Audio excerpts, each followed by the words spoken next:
Welcome to Breaking Down Mental Health with Dr. Jones. In these educational videos, Dr. Jones will discuss mental health diagnosis, clinical supervision, using technology in counseling, multiculturalism, and many other topics to help you get a healthy understanding of why mental health is important. Please don't forget to like, subscribe, and hit the notification button if you enjoy these videos. This deep dive was created using generative AI tools to support accessibility and clarity. The content is grounded in the research and instructional work of Dr. Michael Jones. Welcome to the deep dive. So let's talk about trust, that foundation you build with a client where they share incredibly sensitive things. But these days, that space isn't always a physical room, is it? It's often digital. Exactly. Across the internet, through the cloud. Right. So the big question is, how do we make sure those digital doors are just as secure as the physical ones? Today, we're really diving into how mental health professionals can keep client confidentiality totally secure in this digital world. Yeah. Our mission isn't just about ticking compliance boxes. It's about understanding the non-negotiables, the practical side, and the ethics of digital security so you can protect that sensitive info and, build that trust online too. And what's really interesting, I think, is how that core ethical duty, maintaining confidentiality, which has always been central to mental health, is now so tightly woven with specific tech requirements. It's not just about locking a filing cabinet anymore. Not at all. It's about understanding things like encryption, secure platforms. It's a whole new layer. Definitely. So let's dig into that shift. Moving from, face-to-face to online platforms, it didn't change if we protect confidentiality, but boy, did it change how. Absolutely. The ethical rule itself, like from the ACA Code of Ethics B1.8, that stays the same. Confidentiality is key. But the way we protect it, the mechanisms, totally evolve. And it's not optional, right? No, not at all. It's a standard. The National Board for Certified Counselors, their standard NBCC 94 is super clear. It says all electronic technology communications with clients are encrypted and secure. Period. Wow. Okay. So encrypted and secure, that's a high bar. It is, and it should be. I mean, think about it. Mental health info is incredibly sensitive stuff. And that trust you build, it absolutely has to extend to the technology you're using. It feels like tech skills aren't just nice to have anymore. They're fundamental. Are organizations like KCREP, that's KCREP, are they seeing it that way too? Oh, absolutely. You're spot on. The KCREP 2024 standards really highlight this. Technological literacy is now seen as fundamental for ethical practice. It's baked right in. Okay. Which brings us right to the core of how we do this. Organization. Encryption. That's really the main tool we have for protecting client information online. Okay, encryption.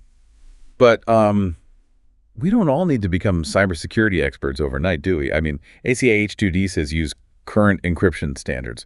Does that mean we just need to understand what's appropriate for healthcare? That's exactly it. You need to understand what good protection looks like, not necessarily how to build the encryption code yourself. And what's key here is that there are actually two main types of encryption you need. Both are essential. Two types. Yeah. First, there's transmission encryption. Think of that like a secure tunnel for data when it's moving, like during your video sessions or when you send an email. Got it.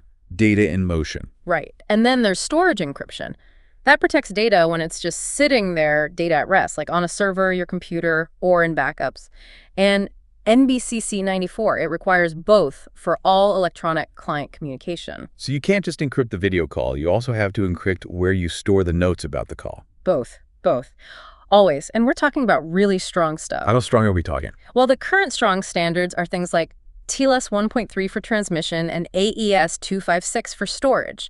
Now, those are just letters and numbers, but think of AES 256 like a digital Fort Knox. Okay, Fort Knox level. That sounds pretty secure. It is. We're talking encryption that would take even supercomputers decades, maybe longer, to crack with today's technology. That's the kind of security we need for this sensitive data. And that ACA standard, H2D, mentions current standards. So this stuff solves. Exactly. Standards get updated as technology advances and, new potential weaknesses are found. So you have to stay current. Okay, so we know what we need, this strong, current, dual-layer encryption driven by ethics. The next big step is how do we get it? Which tools do we choose? And that brings us to vendors, right? Absolutely. Platform selection and really vetting your vendors is critical. And The first hurdle, the absolute non-negotiable, is the business associate agreement, or BAA. Ah, yes, the BAA, that's the high pay thing, 45 CFR section 164.502. It's like a gatekeeper. It totally is. People often ask if a vendor is HIPAA compliant. The better question is, how are they compliant? And the BAA is central to that. If a vendor can or won't sign a BAA with you, you simply cannot use them for client information, full stop. So what should we be asking these vendors beyond just the BAA? Good question. You need specifics. What encryption standards are they actually using? Can they document TLS 1.3 and AES 256, for example? Where is the data physically stored? Is it in the US? What are their access controls? Who can see what? And crucially, what happens if there is a breach? What's their incident response plan? And they should be able to show you proof. Right. Documentation. That helps us tell clients how we're protecting them, like ACH.5.A requires. Precisely. Documentation is key. And watch out for red flags, like vague promises about security, unwillingness to sign that BAA, storing data outside the US without clear safeguards, or trying to get you to use consumer-grade stuff. Like free Skype or FaceTime. Exactly. Or even the basic Zoom accounts. Those are not designed for healthcare. You need business-level or healthcare-specific platforms. Okay, so choose the right tool, vet the vendor thoroughly. Then it's about using it securely, right? Implementing layers of protection. Yes. Layers are key. It starts at the platform level. You want services that offer end-to-end encryption or E2EE. That means the message or video is scrambled from your device to your clients, and no one in between, not even the platform provider, can decipher it. Plus, strong authentication and access controls. Then there's our own devices. Right, the device level. Keeping software updated, those security patches are crucial. Using strong, unique passwords. Please, not password 123. Ugh, I know. It's like leaving the key under the mat. It really is. And also, physically securing your computer and workspace, then you add network security. Meaning you secure Wi-Fi, right? Yes. No public hotspot. Absolutely, no public Wi-Fi for anything client-related. Use a secure, password-protected network, maybe even a dedicated connection if you need really high reliability and security. And finally, there's good old-fashioned physical security. Like making sure no one can peek over your shoulder at the screen. Exactly. Positioning your screen privately, locking your computer whenever you step away, even for a minute, and securing any printed materials immediately. It's all the same principles we'd use in a physical office, just applied to the digital space. It's amazing how a simple filing cabinet key has evolved into needing to understand AES 256 encryption. It really shows how our duty of care has expanded. And, even with the best tech and habits, it's not just on us, it's a partnership. Which brings us to client education and shared security responsibility. Ah, right. The client has a role too. NBCC 97 mentions giving clients written info about this. Yes, it does. We need to clearly explain security measures and also what their responsibilities are, because security in telehealth is definitely a team effort. So what are the key things we need to make sure clients understand for their part? Well, things like using a private, secure internet connection on their end, making sure they have physical privacy during the session, not being in a place where others can overhear, understanding that recording isn't allowed without permission, and also keeping their own devices updated. That makes sense.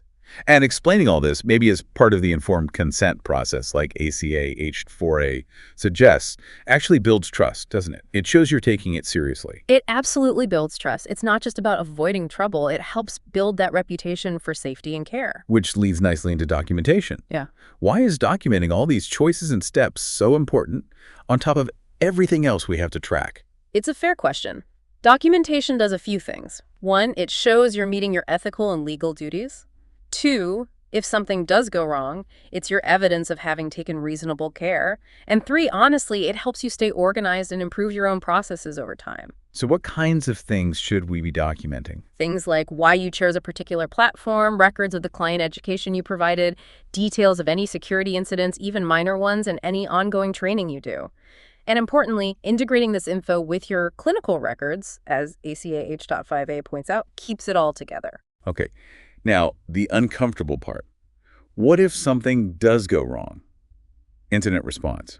What are the warning signs, and what's the immediate plan? Yeah, it's crucial to be prepared. Warning signs could be anything from weird login attempts on your account, a client telling you about a strange email pretending to be from you, security alerts from your platform, or even just your system acting glitchy. Okay. And if you see something like that? First, stop using the affected system immediately. Don't risk further exposure. Then contact the platform's technical support. Document everything you noticed when it happened, what you saw. You'll likely need to notify any affected clients, depending on the situation, and definitely consult with supervisors or legal counsel. It sounds like a clear, step-by-step process is key. It is. And remember, every incident, big or small, is a chance to learn and improve. Documenting how you responded and what you changed shows you're committed to improving security. This all loops back to something you touched on earlier, building trust through being transparent about security. It seems like talking about security might scare clients, but you're saying it actually helps. It really does, counterintuitive as it might seem. Being open about the steps you take actually increases client comfort and trust.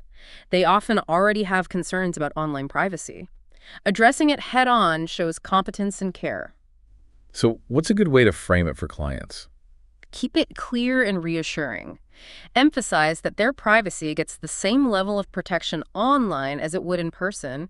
You could say something like, you use healthcare-grade platforms with hospital-level security that conveys seriousness without needing tech jargon. Hospital-level security, I like that. It feels understandable and solid. Exactly. And explaining that it's a shared effort, outlining both your responsibilities and theirs, fosters that sense of partnership in protecting their information.